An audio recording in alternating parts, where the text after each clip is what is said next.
connecting Indigenous musicians and artists to the world. Welcome to Indigenous Superstars with your host, Rhonda Head. Hello, everyone. Welcome to the show. I'm going to be interviewing my 94th guest since I started the show back in April 2020. So I'm really excited to have you here and joining the show this evening. So I'm just going to read a couple of announcements and then the bio of my next guest. And my guest this evening is the awesome Jason Lepine. He's a really fantastic fiddle player. So you're going to be in for a great show. So I just wanted to talk about the Indigenous Superstars Award Show is now an incorporated nonprofit corporation. Oh, and there's already people tuning in. Hello, beautiful, a Facebook user says. Thank you. Hello from Kansas. Hello, Kim. Thanks for tuning in. Dottie Honey says, awesome. Thank you for tuning in. And like I said, we have a really awesome guest tonight, so we're going to be in for a great show and great entertainment. So the show is we're going to be pre-recording the show on December 10, the award show. So and I extended the deadline to November 30, so musicians still have time to submit to the award show. And there's 17 music categories, and you have till November 30th to submit your song, and I'm just going to play the video here. It's an evening of celebration as the inaugural Indigenous Superstars Music Awards 2021 features 17 categories and the chance to take home top honor of the year. This awards ceremony will increase awareness of a songwriter's craft and gain recognition online and through promotion. The show will be streamed live on Indigenous Superstars and Frog Radio December 10th and 11th. To register your songs or single, they must have been released and distributed on Spotify between January 1st, 2019 and November 5th, 2021 at midnight. Entries for submissions are already underway. The Indigenous Superstars Music Awards 2021, proudly sponsored by 94.9 RadioWestern.ca, 89.3 The Raven, and Frog Radio. For all the details and to see a list of 17 categories, plus hear artist song entries, please visit our website at indigenousuperstars.com.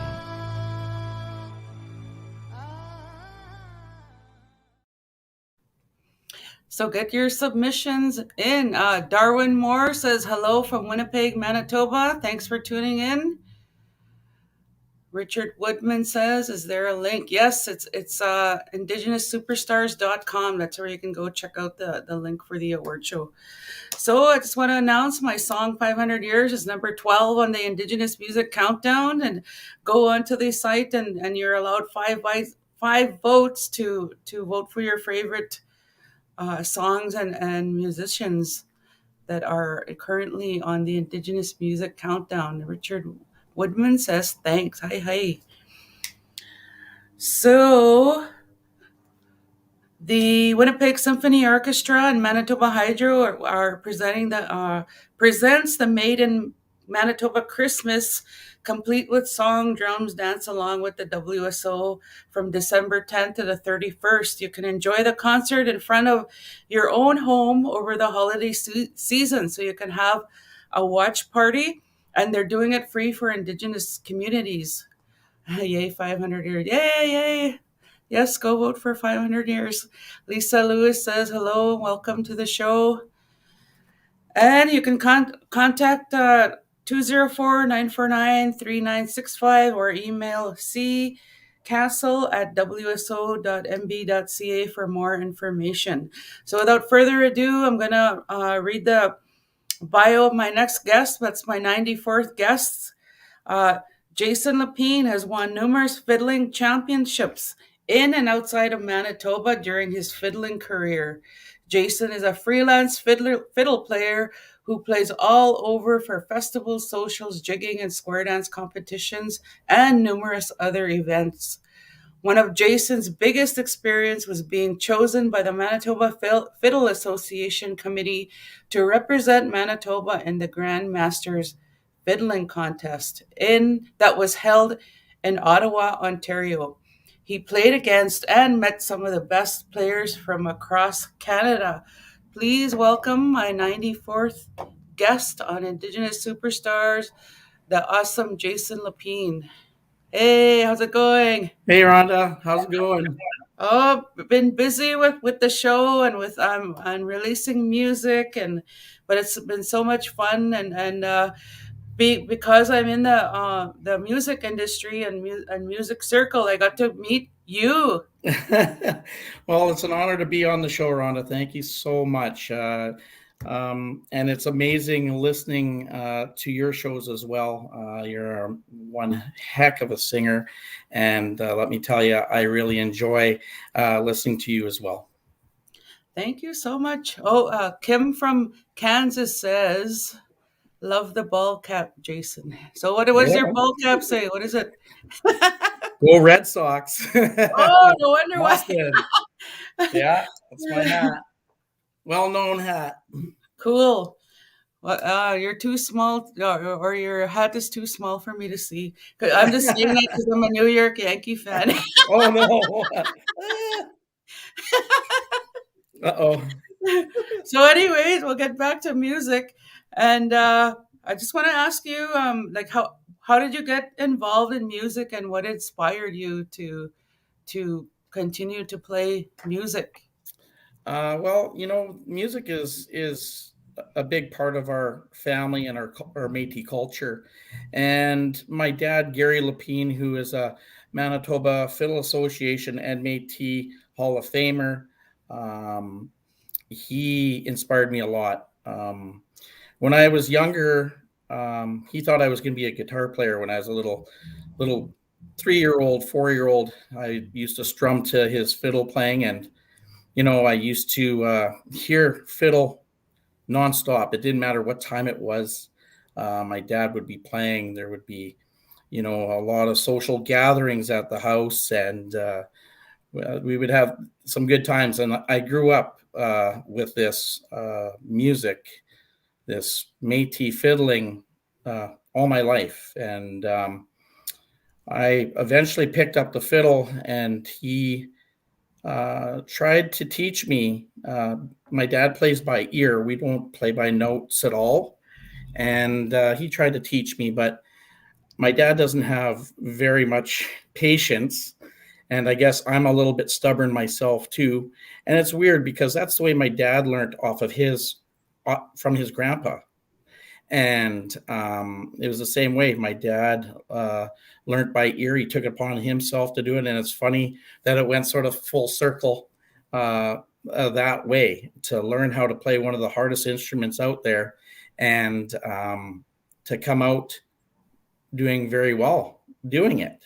And, later on, we went out and we competed, and we were competing against people that, were technically trained. And that's just the way it went.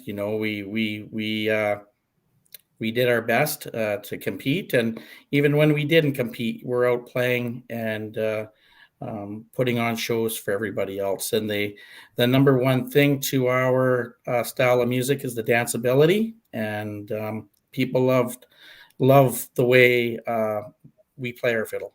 Yeah.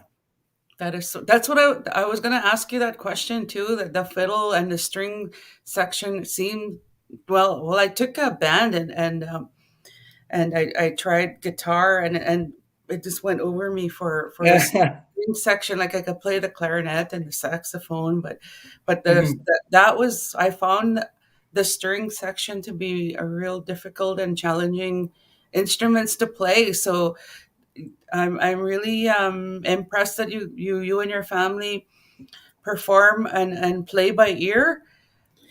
Yeah, and it goes back to the old days that a lot of the players, the old timers, they didn't read notes. they picked it up, especially Métis fiddle players or Métis artists or entertainers. It didn't matter if you played guitar or if you sang, or they picked it up by ear, and it's amazing the skill that it takes, and the repetitiveness to learn those tunes. It doesn't matter on what instrument you play, but I just never did read the notes. Again, I'm not saying that you shouldn't read notes. You get a lot more. It's more flexible when you can read the notes, because if you're playing for any type of bands, you could just chart it out and you just read it. And some players are good and have that memory to do that and have that skill. So I have another question. Like when the songs are in certain keys, how do you know the key that they need to be done in? Well, yeah, it's just the standard key that you start in, and there's some changes in there, to tell you the truth, that I'm not quite sure where some of those changes go. So I have a lot of my. You just do it by feeling and. That's right. Yeah, that's right. Okay. Yeah. That is very cool. Yeah. Yeah. So you were. I want to ask you about the Grand Masters Fiddling Contest. Can you tell the audience about this? It's like a national contest, right? Can you tell us about it? Yeah, that's right. I was chosen. The Manitoba Fiddle Association chooses the top 5 fiddle players for the province, and each province has that as well. They pick 5 players to go and compete in the Canadian Grand Masters, which is held in Lepine, Ontario, a suburb of Ottawa, and they take the top 11 placings. My first appearance there, I was just very, very honored to be chosen, and I gained so much experience, met so many great players while I was there, and like I said, I was just happy to be there. To tell you the truth, I just listening to all the different styles from BC all the way through the prairies, right to the East Coast, was crazy. It was just like amazing, and I just felt like doing one of these El Kabongs with my fiddle over my head, It's like, oh my God. But what the people really appreciate is, like I said, the different styles of fiddle playing. Of course, our style, Métis, is like the Red River style here, compared to doing the Ottawa Valley. Then you're going to the the East Coast, and again, everyone has their different ways of playing. Right. Mm-hmm. So with that, are you ready to play? Are you ready to entertain the audience that's tuning in? Sure. Okay, I'm gonna give you the screen. I'm gonna play a tune that I composed for my youngest daughter, and it's a tune called Tig's Favorite.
I bet you I wasn't the only one tapping my toes. That was a pretty awesome melody. Thank you for sharing that. Oh, thank you.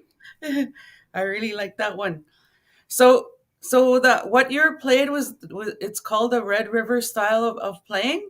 Yeah, like I mean, the Métis style of playing consists of a lot of double stringing, and it's the technique that we use. So a lot of double stringing compared to just single strings. A lot of double bowing, lots of double stops. Yeah, and a lot of the tunes that we play compared to standard tunes out there. What we do is we sort of cut across on tunes, say, that are charted out. So a lot of Métis players with their own styles, they either cut across or add another beat to their tunes. Cool. So, but it's still very danceable. Like I said, very, very danceable. Yes, I was tapping my toes for sure. So Facebook user said, hello, Jason and Rhonda. Darwin Moore says, hi, Jason. Kim Hey, from Darn. Kansas gives you a whole bunch of hand claps, and Facebook user gave you a bunch of hand claps. So that Nice. wasn't the only one tapping my toes, that's for sure. Right on. So you do a lot of Red River jigging and playing Red River jigging and freelance groups. Can you tell us about that? Yeah, like I mean, that's my forte. Going to special events, whatever it may be, a lot of festivals. I play in a lot of Métis and First Nations communities, and just all over the place where they have the square dancing and the jigging. And I play for a lot of amazing square dance groups out there, and again, Red River Jiggers. Like, man, I get cramped up just watching them while I'm playing. It's but the whole thing with the square dancing is, again, we have our own style of the square dancing. We have a first change, they dance to a second change and a third change. It's not the same as contra dancing, it's different. This is teams or dance groups that have their own, their own ways of dancing.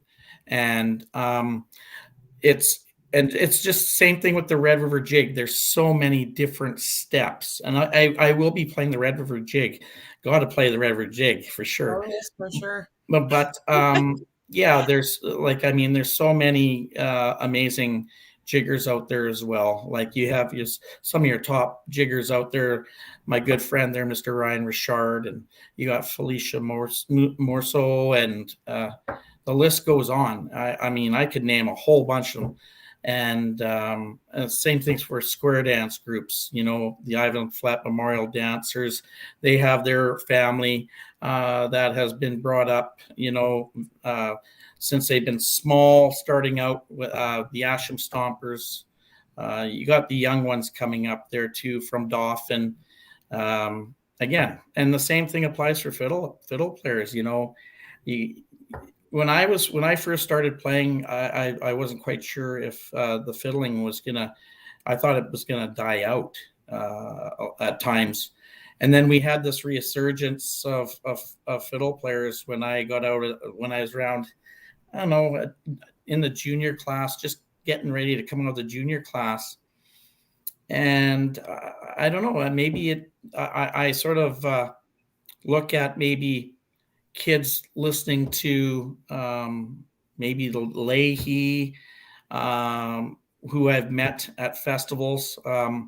You look at who else? There's just, again, like you take a look at the great fiddle players out there, like Clint Dudium, or Darren Lavely, and Patty Custrock and her son Alex, and the list the list goes on with the amazing talent, fiddle and dance that's out there. for sure. And a couple of those fiddle players you talked about, I got them on the show, and I had the pleasure of getting to hear you perform at 2 concerts this past summer, and it was really great to watch you perform. And your show is like high energy, and you're just a great fiddle player, and I really enjoyed watching you perform. Thank you. So if you're just tuning in, I'm interviewing the awesome Métis fiddle player, Jason Lepine, and he's going to do his second piece. All right. Okay, so this next tune, there's quite a few people that know this fiddle tune, and it's like the national anthem to the Métis. And this one's called the Red River Jig.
Hey, another The good old Red River Jig. So Kim from Kansas said we have several amazing fiddlers and Appalachian flatfoot dancers, and kudos to Jason. Awesome. Raymond Sears said, awesome, my friend. And Janet said, awesome. And Kim gave you a whole bunch of applause. Awesome. So the audience is totally enjoying your interview and your performance. And nice, great playing, Facebook user says. Right on. Thank you for tuning in. So I have some other questions I want to ask you. Can you tell us about some of your memorable highlights in your fiddling career? Well, let me tell you, I've been playing for quite some time now, and I just wanted to share something with everybody here. My first fiddle contest was in 1988, and it was actually my first contest was actually our family went on a trip to Alberta to my grandma's place where she was living in Bashaw, Alberta, and they had a little country fair. And at that time, I was still learning just how to play, but I was very, very, very shy. And I was just one of those little closet players where, my dad would get home, I'd be practicing, and I'd put the fiddle away, or else, and then he'd call me out and, were you just playing? I'd be like, yeah. And then even just playing in front of my dad, what I had learned, I was just very, very nervous. So there was this fiddle contest there, and my dad was going to enter it, and then he wanted me to enter it, and I needed one more tune, and I knew I had a waltz, but I didn't have a jig. I have real good reels, like the quick ones. That's what I'm known for, is those quick tunes. So he quickly showed me the basics of just a simple jig. So I had learned it, and then entered this fiddle contest for my first fiddle contest, and I was so nervous. I barely played in front of my family, never mind, anybody else. And it was a packed little hall. And I just remember just being in a zone and just playing. And inside I was shaking like crazy. After the contest, people were saying, you didn't even look nervous at all. Meanwhile, I'm just like, sweating and the whole thing. But anyway, I ended up taking home my first trophy, and it doesn't even look like a fiddle. And I kept this thing. And you can see little Bashaw, Alberta, first place beginner. Awesome. Yeah. Congratulations. That's awesome. So I was just going through a bunch of stuff in storage there just this past weekend. And I came across, some old stuff from my fiddle history, I guess you can say. So one thing led to another, right? So I started as a beginner, and the road just started there because, like I said, my dad, it was awesome to see my dad come home and listen to it. That's all we heard till from a youngster up to a teenager, he would come home, didn't matter what time it was, and he would go practice in the kitchen for acoustics. And on top of it, he would even practice in the bathroom because the bathroom acoustics and he would work on his fiddles. And guess whose bedroom was right next door? Mine. And it didn't matter. He would play at 1, 2 o'clock in the morning. We just got used to it. We just got used to that. So from there, I was in junior class. I went up to the junior class from the beginners and then went up to the open championship. But I did very well in the fiddle contests. And, I never ever, my dad always told me, never ever go to a contest and expect to win. And I always took that. I always had that in my heart. I wanted the best thing about going to these contests was meeting, so many new people, fiddle players, learning from them. I was just like a sponge, because I learned by ear, and also meeting the fans and slowly getting a fan base, to follow, and people who enjoyed your music.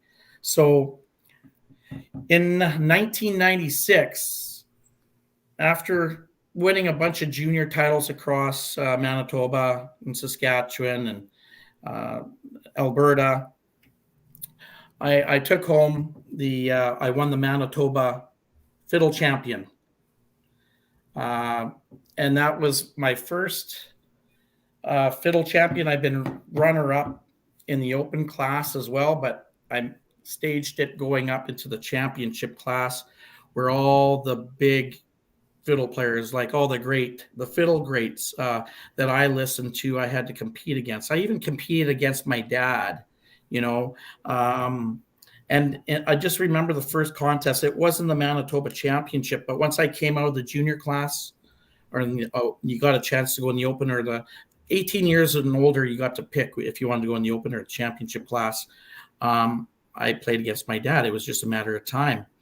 And it was such a weird feeling because it was a great moment too, to come up to this point where you're playing against your idol, your mentor, and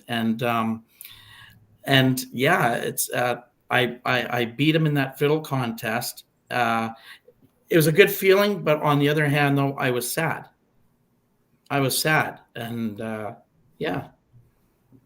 I could totally understand what you're saying about that. I'm just going to read some of the comments that from some of the fans coming in, and you're gaining new fans tonight, I'm pretty sure. Marilyn Shane, my friend in Seguin, says, I'm here listening and know how I grew up with fiddling music. Facebook user says that first trophy is so cute.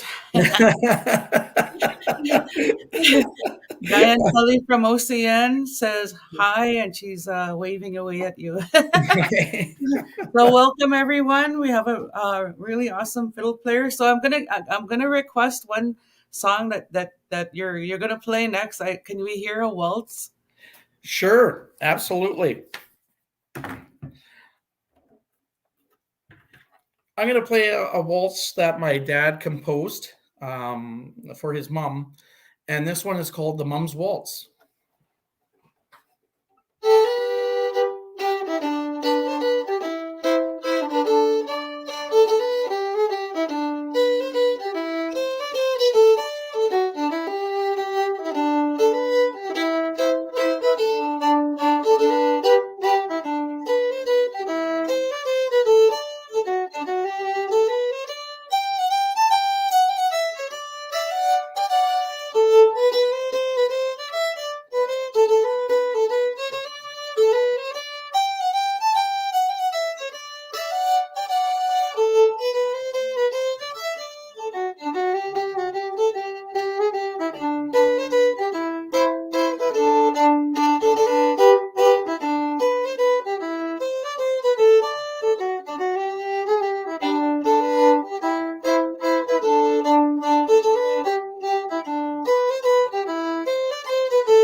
Thank you so much for playing that. The reason why I requested a waltz is because my late mom and dad used to always waltz to that kind of waltzes on a fiddle, and my late Nice. auntie too, and it just brought a lot of really good memories. And my friend, same thing with Marilyn Kershane from Saugeen, said Maple Sugar Waltz. I had my first dance with my dad when I graduated from high school. So Aw. that was, and people are saying, beautiful applauses. One from Kansas says that was beautiful. Well, thank you, everybody. Thank you so much. And there's so many, again, people who compose their own stuff, from it fiddling to singing. And it's so nice to see others play some of your compositions. And I've heard and I've taught some of my kids my music, and it floored me one time. I went to a contest and I heard one of the kids being taught from somebody else play what I've composed, and seeing other great fiddle players, other fiddle players just learn it off of my recordings and even asked to put it on their CDs. So it's an honor, to have them share that music that you've composed with everybody, right? Of course, yeah, that's so great to hear that, and it must be really empowering for you. And do you compose a lot of music, because do they inspire you to keep creating and writing new or composing new music? Yeah, I have 3 recordings out, Hearsay, and that was my first recording, and I had 3 or 4 of my own compositions on there. I composed a tune for a Métis elder that passed away, called the Beatrice Hannah's Memorial First Change. I've composed a tune, for my daughters. So I've composed tunes for. I've composed a tune for a dance group, the Ivan Flett Memorial Dancers. I composed a tune called the Ivan Flett Memorial First Change. And, again, those people, it's an honor to have a tune composed for you in this industry. You know that. So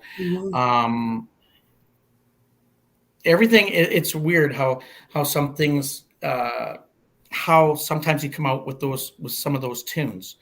Like I said, the Métis elder that passed away, I shouldn't say, it just came up, those feelings and what she did for, the youth, starting up a little square dance team in Portage La Prairie, Manitoba. They haven't had square dancing in there and for a long time, a group that goes and does shows. And the Métis Prairie Steppers, they went for years. And then, of course, they get to an age where they separate and they're going to school. And, you got those kids in St. Ambrose, they were brought up as real good dancers and probably, and they still are, That's awesome. They get, like a reunion for them to come back and dance. The Asham Stompers, they've gone through several dancers, but Arnold does a very good job bringing the youth in and helping them out and those kids learning how to become very good dancers with the groups that they've had. Of course, and the reason why they're good dancers is because they have good fiddle players playing the music like yourself. Oh, thank you. Yes, I've had my stint with the Asham Stompers. I've played with them a few times. They also have a very awesome fiddle player, Sean Mousseau, and Brendan Chartrand has been playing with them. JJ Lavely has played with Darren Lavely. The list goes on. There's so many fiddle players that play for these dancers. It does take a special fiddle player, though. Oh, yes, Stamina and everything and the timing is very, very important for these dancers. And it's comparable to powwow because when dancers dance to a really great drum group, like for instance, Stony Park or the Grammy nominated Northern Cree, when those drummers sing, it just brings out the spirit of the dancer, and they just dance even harder. And it's exactly the same thing when there's a really amazing fiddle player. Those dancers are just gonna put, you just feel the energy of them, giving them they're dancing their heart out, right? That's right. I'm a very aggressive, I like to drive her when I'm playing, and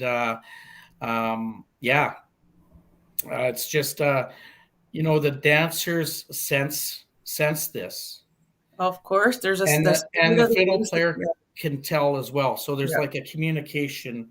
You're watching their feet, and you just want, the more you drive her, the more they get into it. So everybody, of course, is going to benefit, right? The dancers, the fiddle player, the crowd is going to see such an amazing, show. It's totally incredible, and I got to watch that at Sakiwe Festival this past summer, and it was so great to witness that. And I'm like, wow, this is like powwow. That connection with the musician and the dancer, that energy that they create, it's really incredible. Also wanted to share with you a couple of other things here. So we talked about when I won the Manitoba champion. Next from there, when I won it in, I don't know, it was in 96, in 2001, that's where I was invited. And here's my certificate to go to the Canadian Grand Masters Fiddle Contest. And like I said, that was just an incredible experience. I've been there twice, and I played clean through my performance. But like I said before, if you think I was nervous at that first little fiddle contest that I went to, I was, really nervous at the Grand Masters. But guess what? If you got invited there, you're just as good as everyone else that was there. We had, you know what, we had a great time and meeting, like I said, meeting so many people and stuff like that. And then from there, through my journey, I won this. And this here is the Aboriginal People's Choice Music Awards in 2014 for the Best Fiddle CD of the Year. And that was my second fiddle release called Driving Force. Won the Best Fiddle Album of the Year. And I have to say, I owe Jeremy Rusu a lot of credit, and a lot of people out there may know Jeremy. Jeremy was born blind at birth, and he can play any instrument. Yeah, he's totally amazing, totally Is gifted. just absolutely amazing. He did two of my recordings. He did my second one, Driving Force, and my third one is Metis Flair, and he did an amazing job. And I really appreciate all the hard work that he did with those recordings. And we always had fun when we did the odd gigs together. That's So, awesome. So we have a bunch of people tuning in. So I'm gonna get you to play another piece. okay. I'm going to play a tune here that's very familiar to everybody. This is a tune called Whiskey Before Breakfast.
Yay! A lot of people are Hey. commenting. Thank you for sharing your story and sharing your love of music. And Yes. Facebook user said I used to play that Whiskey Before Breakfast all the time with Willie Gordon, RIP, up in Yukon, Dawson City at the Westminster Hotel, and lots of applause and bravo. Right on. Thank you. So Francis is loving your playing. So when I was reading your bio, you opened up for some really amazing acts. Can you tell us about it, and which one was your favorite? Well, you Favorite know what? I act? didn't just open up for some of them. I played. It was amazing because when I was in school in junior high and through high school in Portage Collegiate in my hometown of Portage La Prairie, I got to meet and to know Chris Thorstensen and Doc Walker, basically. And I played with Doc Walker when they first started out, and we had some great times. And Chris would call me up, and he says, "We're not getting hired if we don't have a fiddle player." So he fired up the phone, gave me a call, and I was more than happy to play for Doc Walker when they were first starting out. We did a couple of.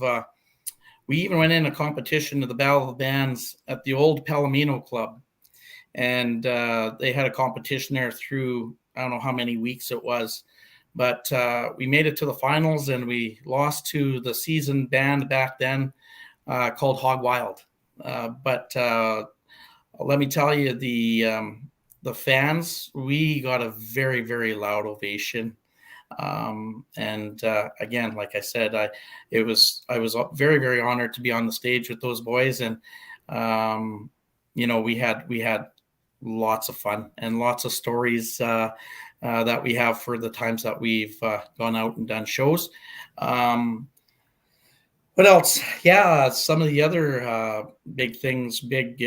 I've opened up for Nitty Gritty Dirt Band for Leahy, and those are both at the Arnold Asham's his festival there at Reedy Creek for the Asham Stomper Festival. That was lots of fun. Who else? I opened up at Batoche, Saskatchewan for their big anniversary. Opened up for Michelle Wright again. I was playing for the Asham Stompers for that. That was awesome. And another probably big highlight of my career, I would have to say, was playing at the Celtic Colors, International Festival in Cape Breton, and on Cape Breton Island, and we were there for a week. And again, I was there with the Asham Stompers, playing for them there. So I'd like to thank Arnold again for giving me all those opportunities back, back in those days when we went out and did those shows. And he does the same thing for many other fiddle players and many other dancers and jiggers. So it was an awesome time. And I played down in the States at an amazing festival called Kepplin Fest in Belcourt, North Dakota. And they have some great entertainment down there. I've been a staple at many, many festivals. And the people just want me to, they always demand that I come back. And I think I know why, because it's just not a main stage show that they get. After hours, we sit around the fire, and I'm there playing hard for them, and they really enjoy that. I'm a very, very social person that loves to get out there and socialize with the fans and join them at their join them at their campsites. Even if I, just sitting around and listening to others as well play, and that's awesome. that's where you build a lot of good connections as well. For sure. Fans. Yeah. So I want to acknowledge some of the people that are tuning in. Brian Waskowicz from Saskatchewan. He sings with the Champion Red Bull. Nice.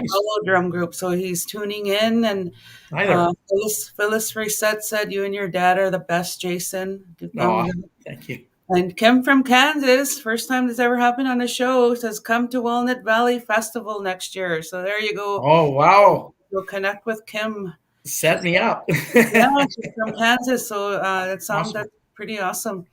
So I think can we get one more tune out of you before we end the show? Sure, absolutely.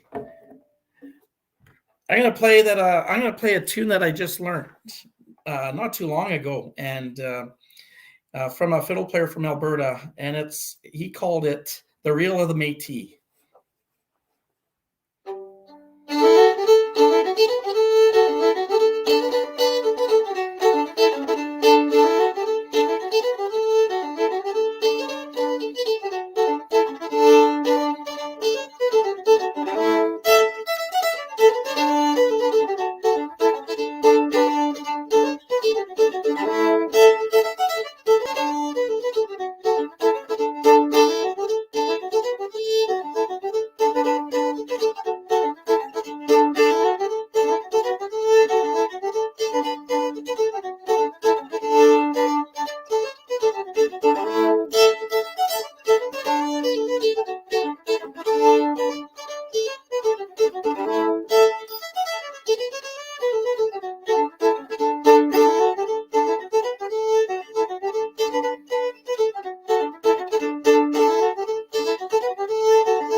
Hey. Hey.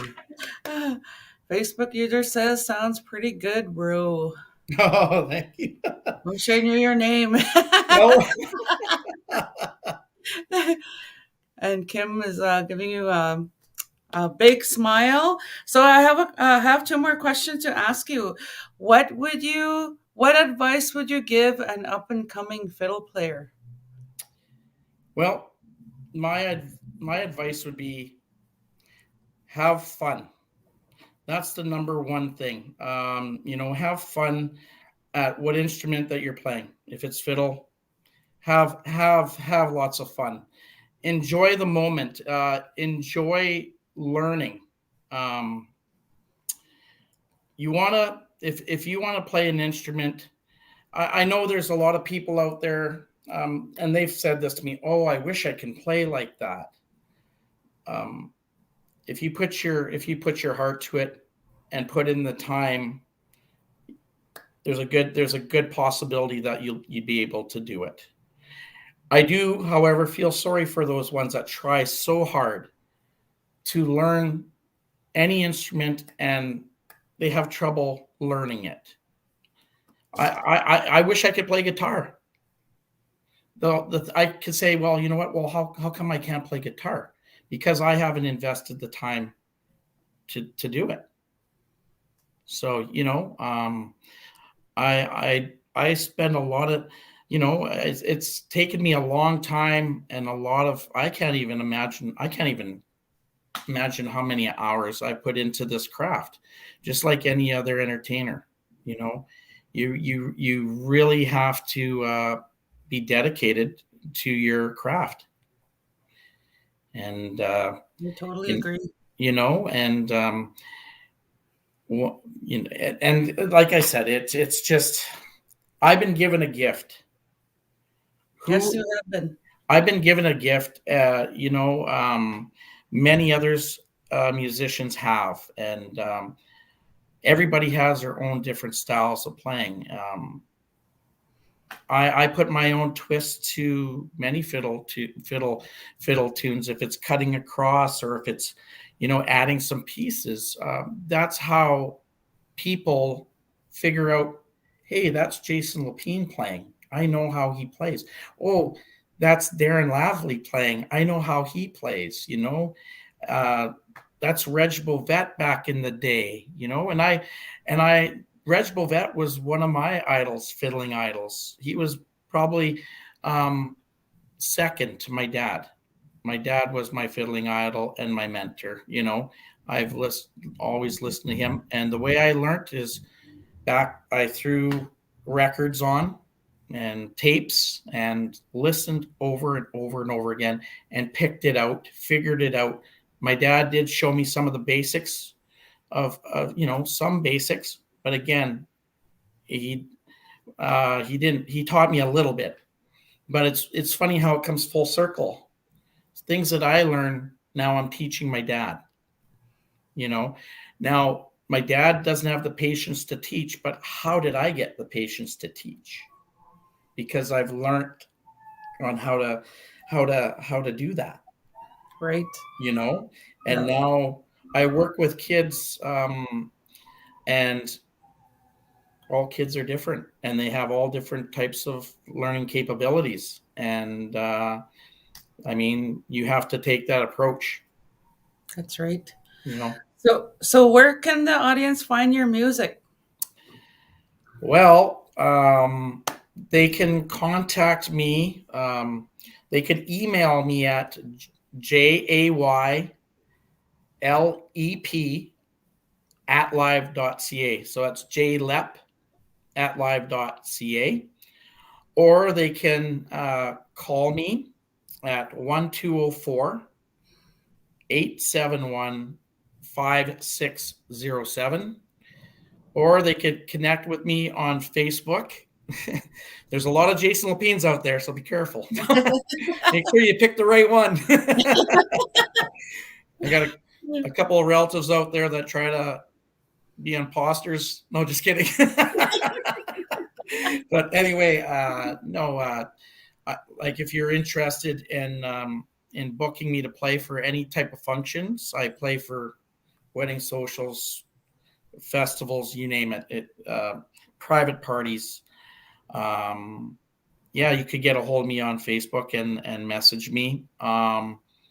Yeah, and then if you want to get a hold of if you'd like to get a hold of any of my recordings, I'm currently have to get more CDs made for Hearsay, my first one, and Driving Force. Right now I do have copies of the Metis Flair, my latest CD, available. They're $20 a piece, and I could send them in the mail. They'd be $25 if they're sent in the mail. So there's a lot of fiddle tunes on the CD. And again, like I said, I'm just very, very blessed to be able to share my Métis fiddling with everybody and around the world. That's awesome. So do you have any music online on any digital platforms? No, I don't have my own website at all. Nothing online, nothing with nothing on iTunes. No, I don't. Okay. Unfortunately. Okay. Yeah. So do you have any final words? We're coming to the end of the show now, and so many people tuned in and totally loved the show. And well, I'd like to thank all the people out there who are watching, and I like to thank all the fans that have supported me over my fiddling career. I'd also like to thank all my fellow musicians who have backed me up at various functions.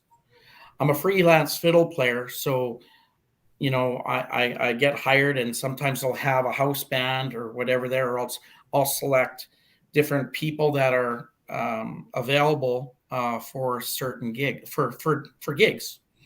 And I really like to thank all of those guys, because they really have added and helped me out through my career. That's for sure. No doubt about that. That's awesome.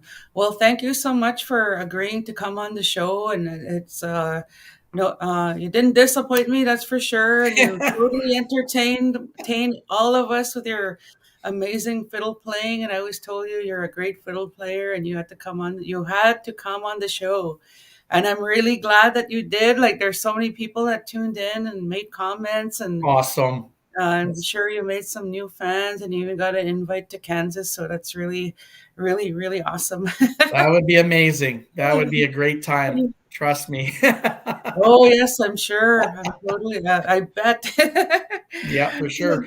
Well, thank you so much, Rhonda, for having me on your show. I mean, like I said, it's an honor, and miigwech. Thank you. Hi. So the next guest on Indigenous Superstars is the amazing cello player, Chris Dirksen. So I'm looking forward to interviewing her.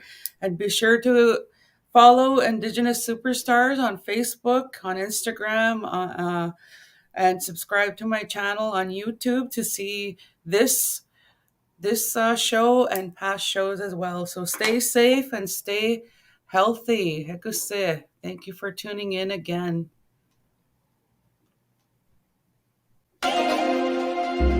Tune in again next time when Rhonda interviews another up-and-coming Indigenous superstar. Only on Indigenous Superstar.